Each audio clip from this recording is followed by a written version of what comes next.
Imam posao koji ne volim, radije bi ga napustila, ali on mi daje uzemljenje. Dobro,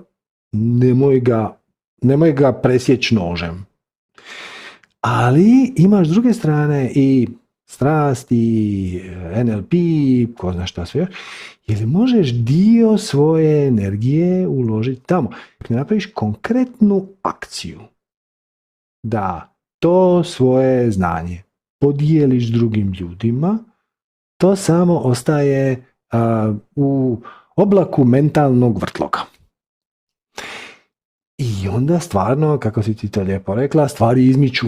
Odnosno, ništa ne izmiče, nego ti stojiš na mjestu, a stvari se oko tebe kovitlaju.